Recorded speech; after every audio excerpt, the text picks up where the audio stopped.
हम कोसते रहे खुदा को अपनी नाकामयाबी के लिए। खुदा ने धीरे से कहा, एक बार कोशिश तो कीजिए जनाब, आप खुद खुदा बन जाएंगे. गुड आफ्टरनून वॉरियर्स आणि सर्व भावी अधिकारी.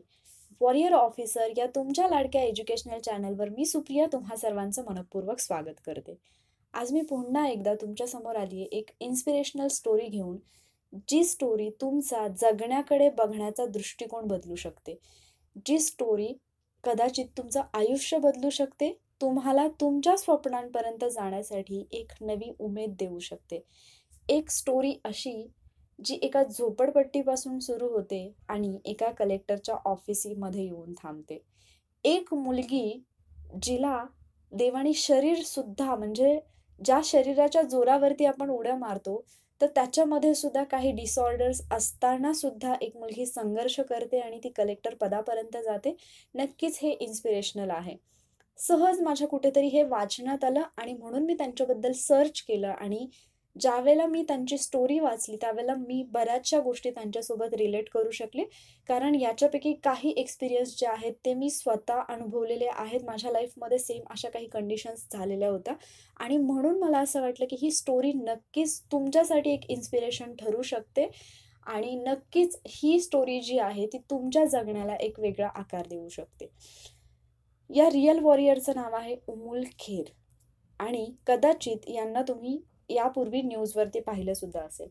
ज्यावेळेला आपल्याकडे भरपूर शस्त्रसाठा असतो, आपल्याकडे भरपूर सैनिक असतं, त्यावेळेला लढणं कधीही शक्य असतं. पण ज्या वेळेला हातामध्ये एकही शस्त्र नाही, अशा वेळेला सुद्धा ज्याची लढण्याची ताकद असते, ज्याची लढण्याची इच्छाशक्ती असते आणि आपण जिंकणार हा विश्वास ज्याच्याकडे असतो ना, तो सच्चा वॉरियर असतो. आणि अशाच एका सच्चा वॉरियरची स्टोरी आज आपण पाहणार आहोत, ज्यांचे नाव आहे उमुल खेर. या यू-पी-एस-सी मधून क्वालिफाय झालेल्या आहेत. 2016ची यू-पी-एस-सी त्यांनी दिली, अर्थात 2017ला त्यांचा रिझल्ट आला होता. मात्र यांची स्टोरी घेण्यापाठीमागचं रिझन म्हणजे एक अशी मुलगी जिचा जन्म राजस्थानच्या पाली मारवाड या ठिकाणी झाला, जी एका झोपडपट्टीमध्ये राहत होती.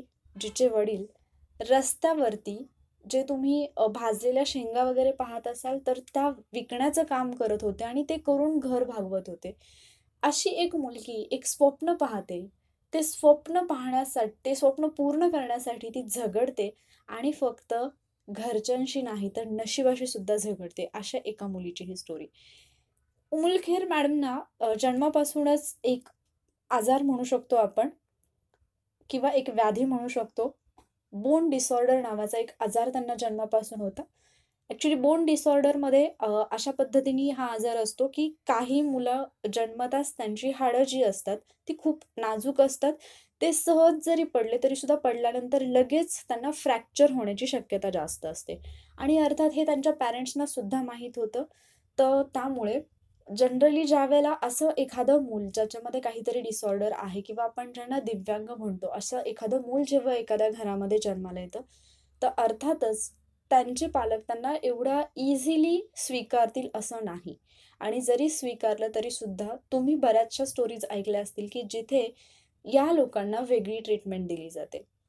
एवढं सगळं असताना सुद्धा म्हणजे जर 28 वर्षांचा त्यांचा कालावधी पाहिला आपण, तर मॅडमना 28 वर्षामध्ये 15 पेक्षा जास्त वेळा फ्रॅक्चरचा सामना करावा लागलेला आहे.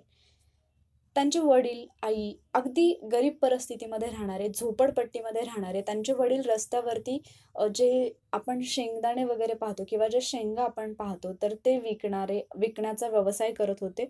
आणि मग अशा परिस्थितीमध्ये अर्थात ज्या मुलीला बोन डिसऑर्डर आहे, नक्कीच त्यांच्या पालकांनी त्यांना शिक्षणासाठी तेवढा सपोर्ट केला नाही. ज्यावेळेला त्या 7वी मध्ये गेल्या तेव्हापासून त्यांना समजलं, की आता इथून पुढे आपल्या शिक्षणासाठी घरचे तयार नाहीयेत आणि म्हणून त्यांनी स्वतःहून ट्युशन्स घ्यायला सुरुवात केली आणि ट्युशन्स घेऊन स्वतःचं शिक्षण करण्याचा निर्णय घेतला. तर अर्थात तुम्हाला असं वाटेल, की 7वी असताना कोण ट्युशन घेतं? जी लहान-लहान मुलं असतात आजूबाजूची त्यांना शिकवून त्यांच्याकडून अगदी महिन्याला ₹50-60 फीज घेऊन एवढ्या कमी फीजवरती त्यांनी शिकवलं आणि मी तुम्हाला सुरुवातीलाच म्हटलं, की यातल्या काही गोष्टी मी स्वतः रिलेट करू शकते. तर हो, हे असं घडत असतं. मी स्वतः ₹50 मासिक फीवरती मुलांना शिकवलेलं आहे. आणि म्हणूनच मी बऱ्यापैकी रिलेट करू शकते, की खरंच तो कालावधी ज्यावेळेला आपल्याला फक्त आणि फक्त आपलं शिक्षण दिसत असतं, त्यावेळेला आपण त्याच्यासाठी कोणतीही गोष्ट करायला तयार होतो, कोणताही त्याग करायला तयार होतो. पण झालं असं, की त्यांनी स्वतःच्या शिक्षणासाठी तर सुरुवात केली, स्वतः कमवायला पण सुरुवात केली, पण ह्याच कालावधीमध्ये त्यांच्या आईचं निधन झालं. काही कारणास्तव त्यांनी ते ज्या झोपडपट्टीमध्ये राहत होते, तिथून त्यांना हलावं लागलं. ते दुसऱ्या ठिकाणी गेले, भाड्याच्या घरामध्ये राहायला लागले. पण आई वारल्यानंतर त्यांच्या वडिलांनी दुसरं लग्न केलं आणि नंतर मग घरामध्ये आली ती एक व्यक्ती म्हणजे सावत्र आई. आणि अर्थात सावत्र आई म्हटल्यानंतर आपण इमॅजिन करू शकतो, की ज्या व्यक्तीला बोन डिसऑर्डर आहे, घरातल्यांकडूनच सपोर्ट नाही, मग सावत्र आई किती सपोर्ट करू शकते. अर्थात त्यांच्या पॅरेंट्सबद्दल मला कोणत्याही प्रकारची टीका-टिप्पणी करायची नाही. पण जे पण मी त्यांच्याबद्दल वाचलं, जे पण मी सर्च केलं, त्याच्याबद्दल मी तुमच्याशी बोलत आहे. 9वी मध्ये असताना तर अशी सिच्युएशन झाली, की घरच्यांनी आता तुझं शिक्षण बास म्हणून सांगितलं, इथून पुढे तू शिकायचं नाही. पण त्या व्यक्तीला फक्त आणि फक्त स्वतःची स्वप्न दिसत होती आणि म्हणून त्यांनी 9वीत असताना घर सोडलं आणि स्वतःचं स्वतः तिथून पुढे शिक्षणाचा निर्णय घेतला. एक मुलगी जी की अगदी व्यवस्थित आहे धडधाकट, अशा मुलीला सुद्धा ज्यावेळेला घरातून बाहेर एकटं राहावं लागतं, तेव्हा खूप वाईट गोष्टींना, खूप वाईट व्यक्तींना फेस करावं लागतं आणि अर्थात तेच उम्मुल मॅडमना सुद्धा करावं लागलं. खूप लोकांना त्यांनी फेस केलं. 10वी मध्ये 91% 12वी मध्ये 90% एवढा चांगला स्कोर घेऊन त्या नेहमीच चांगल्या मार्क्सनी पासच झाल्या नाहीत, तर आपल्या स्वप्नांच्या आपण अगदी कसे जवळ जाऊ याच्यासाठी त्या प्रयत्न करत राहिल्या. कॉलेजमध्ये असताना सुद्धा ज्यावेळेला विविध देशांचे जे दिव्यांग लोकांसाठीचा कार्यक्रम आयोजित केला जातो, तर त्याच्यामध्ये त्यांनी भारताचं प्रतिनिधित्व बऱ्याचदा केलेलं होतं. पण सुरुवातीला त्यांनी भारतामध्ये जे कार्यक्रम झाले, तर तिथंच त्यांनी फक्त प्रतिनिधित्व केलं होतं. पण नंतर त्यांना एक चान्स सुद्धा मिळाला, की भारताबाहेर जाऊन दुसऱ्या देशामध्ये जाऊन त्यांनी भारताला रिप्रेझेंट केलं होतं. ज्यावेळेला एखादी व्यक्ती असं काहीतरी करायचं ठरवते ना, तर फक्त त्या व्यक्तीकडे एकच गोष्ट असावी लागते, ती म्हणजे जिद्द. जिद्द असेल ना, तर जिद्दीच्या जोरावरती व्यक्ती काहीही करू शकते. कॉलेज झालं आणि त्याच्यानंतर जानेवारी 2016 मध्ये मॅडमनी यू-पी-एस-सीचा फॉर्म भरला आणि एक्झाम दिली आणि आय-ए-एसची तयारी सुरू केली. आणि तुम्हाला विश्वास बसणार नाही, पण खरंच फक्त एका वर्षाच्या तयारीमध्ये फर्स्ट अटेम्प्टमध्ये मॅडमनी 420वी रँक मिळवून भारतामध्ये त्यांनी यू-पी-एस-सीची एक्झाम जी आहे ती क्रॅक केली आणि स्वतःची स्वप्न जी आहेत ती पूर्ण केली. अर्थात हा प्रवास जो आहे, ज्याच्यामध्ये एक अशी व्यक्ती जिला बोन डिसऑर्डर आहे, जिला घरातल्यांकडून सपोर्ट नाही, स्वतःच्या शिक्षणासाठी जिच्याजवळ ₹1 नाही, जिला स्वतःला काम करावं लागलं, अशी व्यक्ती पण तरीसुद्धा आपल्या स्वप्नांना कुठे किंचितही हे भासू दिलं नाही, की तुम्ही माझ्याकडे आलात तर तुम्हाला त्रास होईल. स्वप्नपूर्तीसाठी धडपडण्याची जिद्द आणि तिथपर्यंत पोहोचण्याची जबरदस्त इच्छाशक्ती याच्या जोरावरती उमुल खेर मॅडम यांनी यू-पी-एस-सी क्रॅक केली आणि स्वतःची स्वप्न पूर्ण केली. हे सगळं तुम्हाला सांगण्याचं कारण एवढंच होतं, की आपल्याला बऱ्याचदा असं वाटतं, की मला खूप काही करायचं आहे, पण अडचणी खूप आहेत. म्हणजे या अडचणी संपता संपत नाहीत. आपण खूप कारणं देत असतो, खूप. समोरचे ज्यावेळेला फोटोज तुम्ही पाहत असाल मॅडमचे, तेव्हा तुमच्या लक्षात येत असेल, की आपल्याला आकाशापर्यंत तर उडायचं आहे. पण म्हणून जमिनीवरती घट्ट रोवलेले पाय मात्र हलवायचे नाहीयेत. ज्यावेळेला आपण खरंच यशाच्या शिखरावरती पोहोचतो, त्यावेळेला आपली मातीशी जोडलेली नाळ मात्र आपल्याला तुटू द्यायची नाहीये. फक्त फोटोत सुद्धा एक व्यक्ती जी त्या पदापर्यंत पोहोचलेली आहे, त्या व्यक्तीचे फोटोसुद्धा आपल्याला बरंच काही सांगून जातात आणि आपल्यासाठी खूप मोठं इन्स्पिरेशन ठरू शकतात. अर्थात व्हिडिओच्या सुरुवातीलाच मी सांगितलं होतं, की तुम्हाला देवसुद्धा हेच म्हणत असेल, की "आप सब कुछ बदल सकते हो, बस थोडी-सी कोशिश तो करके देखिए." आणि आपण कोशिशच करत नाही, आपण प्रयत्नच करत नाही. आपल्यापैकी बरेच जण हे कारणं देतात, की घरचे त्रास देतायत, घरच्यांचा सपोर्ट नाहीये, घरचे मला काम सांगतायत.